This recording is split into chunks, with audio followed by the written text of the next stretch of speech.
something about railroading that's different from any other calling beneath the sun.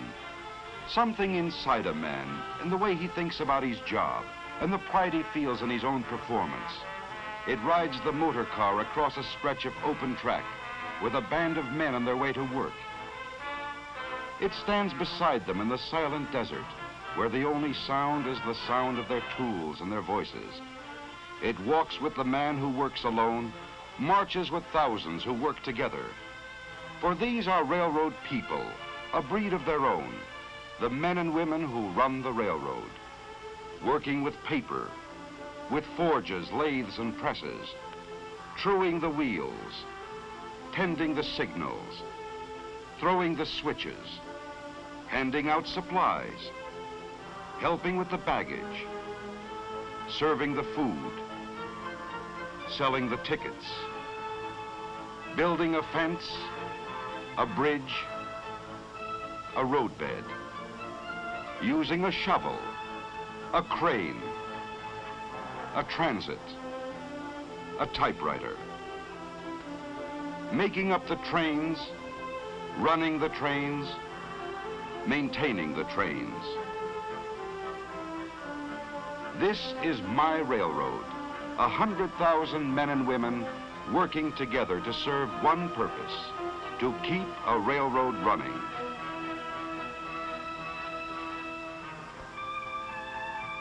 In the beginning, there was nothing. No rail, no roadbed, no rolling stock. Nothing but untouched wilderness. But in the wilderness was also a promise, the promise of a Western empire which could make one nation as wide as a continent if it could be bound together with bands of steel. Where few men had dared to walk, a path was cleared. Out of the rock, out of the earth, and through the virgin forest. Ties were hewed, rail was laid, bolted, and spiked down. When the last spike was driven, our first trains moved across the continent. Up and over 7,000 feet of mountain barrier, locked in winter's clutches, and into the heart of the Western Empire. A nation now was joined together, a nation scarcely born, yet reaching for its destiny. As the West and Southwest grew, so did the railroad. Until today, those rails which once bravely spanned the mountain have become an interlocking network, binding together the far west, the southwest, and the south, linking them in turn with the mid-continent, and through many connecting lines, hauling traffic across the nation. Hauling the products of the forest, lumber from the Siskiyous, the Cascades, the Sierra, from New Mexico, Texas, and Louisiana. Hauling the products dug from the earth, the metals, the chemicals, the oil. Hauling the products of the soil, fruits and vegetables from the garden spot of the nation, transported to distant cities as if distance were non-existent. Hauling the products of the factory, fashioned into the shape of things our people need. Hauling the people of a free nation, a people free to move and travel at their will without answering to any man. This is my railroad, a service performed by 100,000 men and women who share a common pride, knowing how to run a railroad.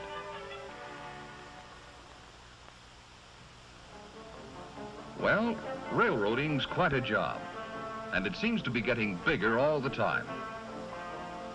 All along our lines, we keep getting more people. Don't ask me where they come from, but they keep right on coming. And behind those people, we keep getting more business and industry.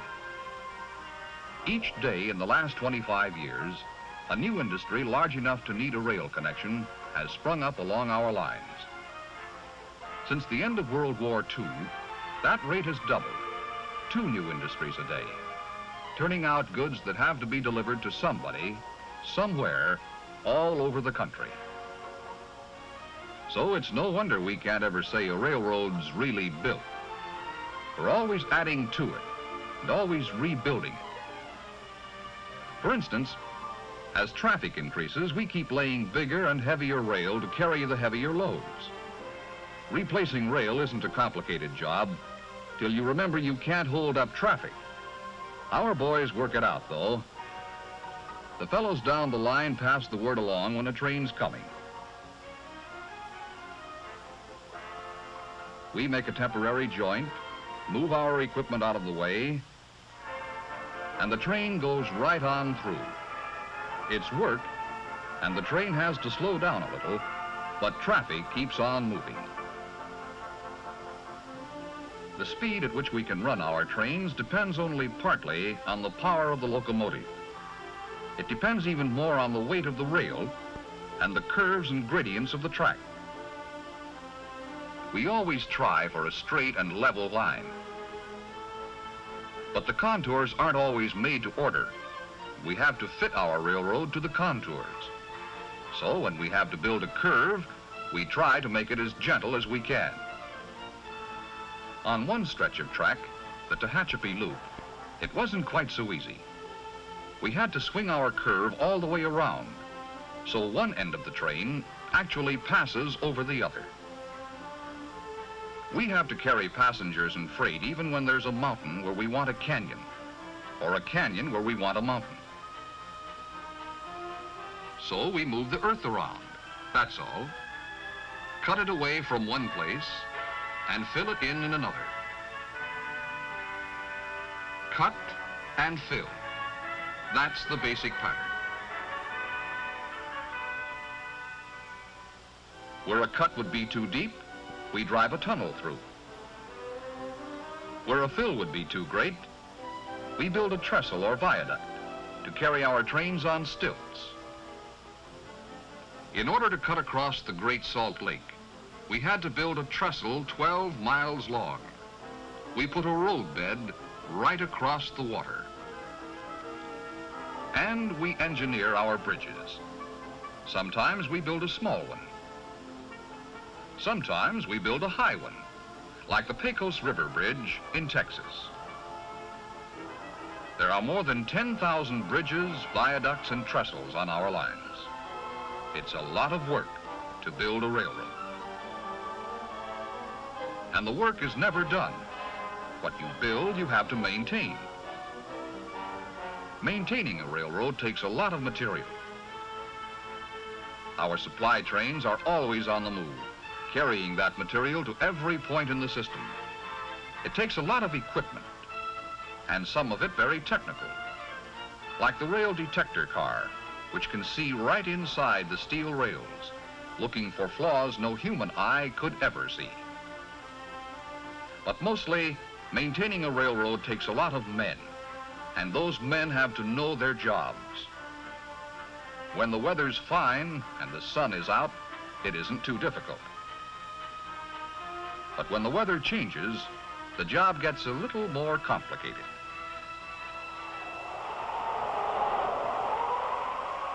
When the wind whips up a desert sandstorm, we've got a real fight on our hands. That tearing sandblast can wear the hard steel rail faster than the trains that run on it. It can bury the rails, block the switches, and even stop the trains. So, our men must fight it.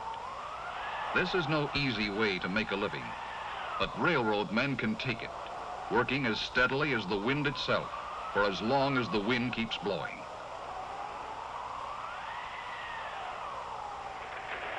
Like I say, it's quite a lot of work to run a railroad.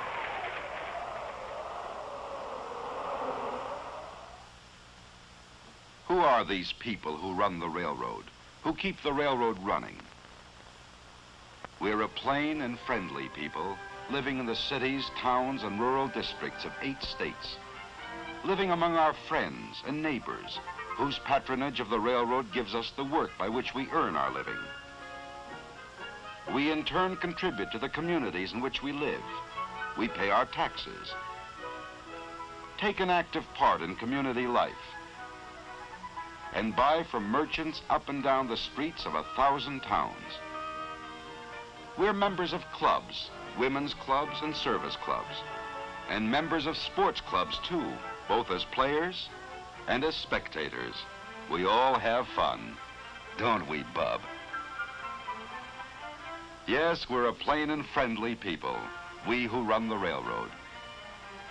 We who run the railroad in sun and storm, in summer and in winter, in order to carry the people and the products of a nation, so that one man may exchange his goods with other men, and they in turn with him, in the working pattern of a free economy.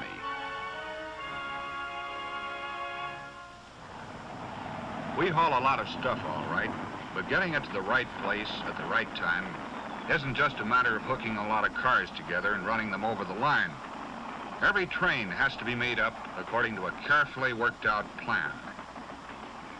So naturally, we think our end of the job in the railroad yards is an important part of railroading, because that's where the trains are put together.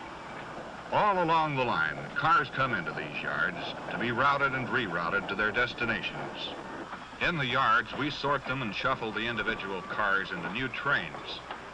Some will go north, others south or east or west.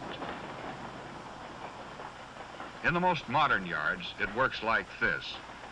The engineer of the switch engine pushes the cars up the slope of a man-made little hill we call the hump. When the yardman pulls the coupling pin, the car rolls by itself down an easy grade. To see that it doesn't roll too fast, the operator in the first tower sets a control. And down on the track, the wheels of the car get an electronic squeeze to slow it down. It's still a little too fast, so another control is set, and a second set of squeezers brings it down to proper speed. Now, the operator in the next tower takes over and sends it to the right track to join up with other cars slated for the same destination. It has to be handled just right. Maybe there's furniture in that car, or maybe a load of dishes. If it rolls down the hump too fast, it'll hit like a head-on collision. It's got to come in real easy, right to the coupler like a cushion. That's what you might call a push-button railroad, but it still takes a good man to run it, and a good team on the ground to back him up. Where one man's job ends, another man's takes over. As the newly made-up trains pull along the throat track to the departure yard, a yard clerk calls in the number of each car to the yard office. SP 58228, PFE 178693. For every train we make up in the yard, we make up a train on paper, too. By keeping a record of their movements, we know where any shipment is anywhere along our lines at any time. On automatic machines, we cut a card for every car in every train. The cards are routed through other machines that automatically cut teletype tapes and dispatch a copy of each card to as many as 60 different offices which may be interested in the train. Later, at junction points across the continent, the progress of each car will again be teletyped ahead. With the aid of automatic equipment and electronics, railroading today has become a science. Yet all that these mechanical marvels can really accomplish is to help good men do their jobs better. The engineer in the cab can pick up his phone and, thanks to shortwave radio, talk with the conductor in the caboose a mile away as easily as if they were sitting side by side. The conductor works from wheel reports, which, once made up by hand, are now made up by machine, but no machine yet devised has been able to cut off a car at its destination or switch it to the proper track. No machine yet devised has ever taken the place of the brakeman's eyes as he keeps his watch over the rolling wheels of the rolling freight. And no machine ever devised has taken the place of the engineer's skill as he pilots his train along the track. The machines help, but it still takes men to do the jobs. The engineer, highballing along at top allowable speed, knows there are trains ahead of him, behind him, and coming in the opposite direction. yet he is completely confident. His confidence is in the men who keep him posted, the dispatchers. On 100 miles of single track, there may be as many as 20 trains traveling in 2 directions and at different speeds. As trains pass a station, the operator passes the word to the dispatcher. He checks one report against the other and transmits his orders on ahead to be picked up along the line. The engineer or fireman in the engine cab picks up the orders from the top arm of the train order post, and a mile behind, a trainman latches on to a duplicate from the lower arm. The orders may read for the train to go right on through or to pull into a siding so another train can pass. It's teamwork all the way, good coordination and timing. And the automatic block signal system provides a safe double check. On the busier sections of single track line, dispatchers can speed up the traffic flow with the aid of an electronic system called Centralized Traffic Control, or CTC. CTC is the dream of almost every boy and man, a railroad at your fingertips, 100 miles of track before your eyes. Out on the line, 2 freight trains push on toward each other on the same track. To the dispatcher miles away, they are lights on his CTC board, lights moving toward a siding. Then a flick of a remote control switch,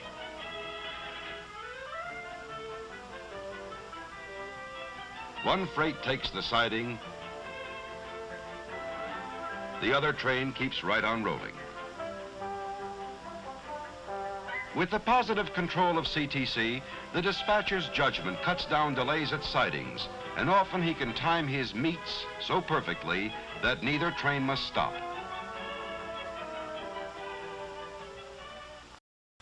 Yes, behind the men who run the trains are many men who help to keep them running. No man works alone, for each man's work depends on others' work. Others like the shop men. The modern conception of maintenance is to locate trouble before it happens and then keep it from happening. Shop men call it progressive maintenance. Every locomotive, steam or diesel, passenger or freight, is checked and serviced after every run. A laboratory man can take a tiny thimbleful of lubricating oil from a diesel and turn that oil into a truth serum, which reveals the personal secrets of the locomotive. Trouble foreseen is trouble stopped before it happens. What might have developed into a major overhaul becomes a routine minor repair to a delicate engine or a set of rugged wheels. Wheels wear out of true from the steady grind of steady use. Shop men can true up the wheels without even taking them off the engine. It takes quite a machine to handle the job and quite a man to handle the machine. Give men with know-how the tools and machines, and there is no limit to the precision work they can turn out, from maintaining engines to rebuilding the cars those engines pull. To the men in the shops, like those at Houston, Texas, rebuilding cars is an everyday story. One by one, old wooden cars are dismantled, marched through the shop assembly line, and transformed into all steel cars better than before. Yes, it's the shop men who keep them rolling. We couldn't provide good service to our passengers and shippers if it weren't for these men that passengers and shippers never see. But a railroad has its front men too, the men in the stations, who are the railroad to those the railroad serves. In the smaller towns, one man alone must do the many jobs, the station agent. He advises passengers and sells the tickets, handles baggage and manages shipments, and looks after the needs of our customers and shippers. He knows more about the railroad than anyone else in town, and more about the town than anyone else on the railroad.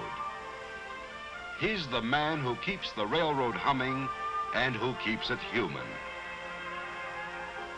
In the larger cities, it takes many people to do the many jobs, but the human side is just the same.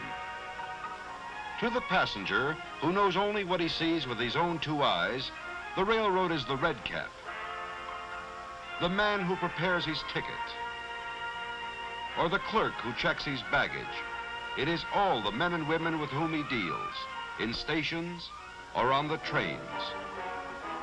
To a passenger, the railroad is a ticket home or a ticket to adventure, to new scenes passing by the window or to places well remembered. The charm and romance of the South. The majestic sweep of the great Southwest.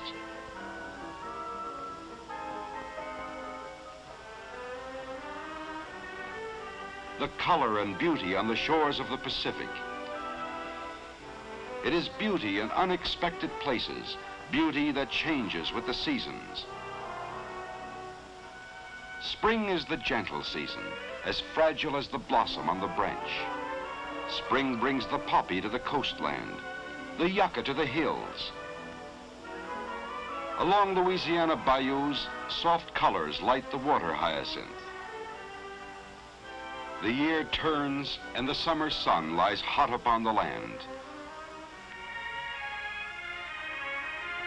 But with the tang of autumn, the colors change upon the trees. A delicate tracery on the leaf, a broad brush stroke on the mountainside.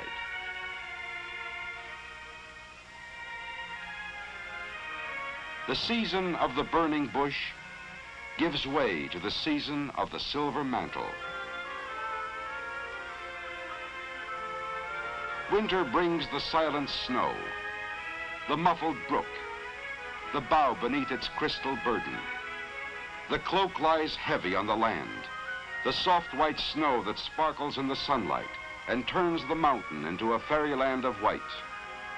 The soft white snow which drives before the wind until it becomes deep enough to bury poles along our lines.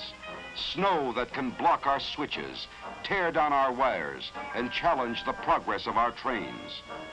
In the Sierra, the Cascades, the Siskiyous, hundreds of miles of mountain railroad must be kept open.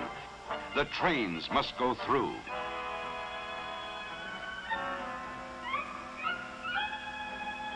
When a new storm blows into the Sierra, you can be sure of just one thing. A battle is about to begin. A battle fought by man's mind as well as muscle, by a powerful and complex organization that has gained skill and knowledge through the years. As the storm bears down upon us, the power of the railroad is mobilized to meet it. Extra crews are called to duty. Track crews, train and engine crews, crews for the snow fighting equipment, railroad men who are mountain men, men who have fought snow all their working lives. These men and their equipment are dispatched to strategic locations. At their battle stations, they watch and wait, knowing the call will come, and that when it does, all our efforts will be bent in one direction, to keep the trains moving. Calling Rotary 7205. Snow is piling up at milepost 193. Men and machine move in against the storm. The line must be kept open. Gold Run to Dutch Flat, Blue Canyon to Emigrant Gap, Cisco to Norden to Donner Summit and down the other side. The line must be kept open. Dispatchers work to keep the flow of traffic moving through the mounting fury of the storm. Trains west, trains east, rotaries in both directions. Always on the railroad when the chips are down, the man with the shovel gets to work. Switches must be kept clear. They must be kept from freezing. The trains must keep moving. Somewhere on the mountain, a wire is down. A slender wire that holds the battle line together. We fall back on our radio, but we need that wire. When the break is located by radar, a man goes out to mend it. Now fixing it becomes a personal matter between one man and the storm.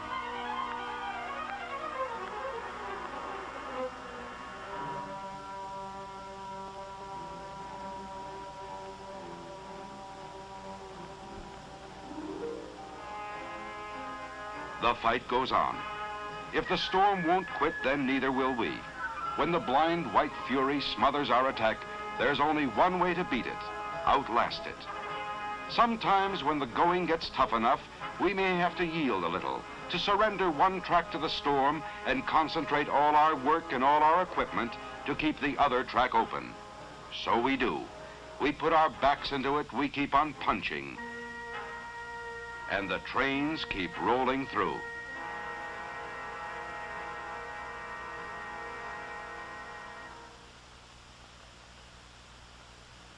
At last the clouds begin to break. The wind dies, the storm has spent its anger. The snow once more is a white and silent sea, gleaming in the sun. The battle is over, but not the work. Our buried wires must be dug free to safeguard communications if another onslaught comes. On the open lines of track, fast-moving flangers clear the snow from between the rails. But on the second track, where the storm closed us in and we made a temporary surrender, the big rotaries still have a job to do.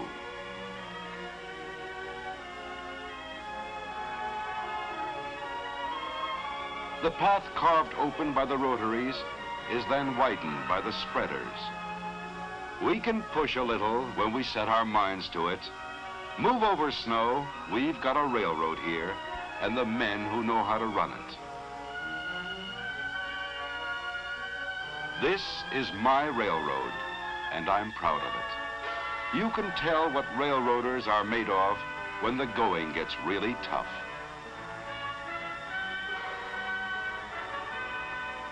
Yes, there's something about a railroad and something about the railroaders who keep it running.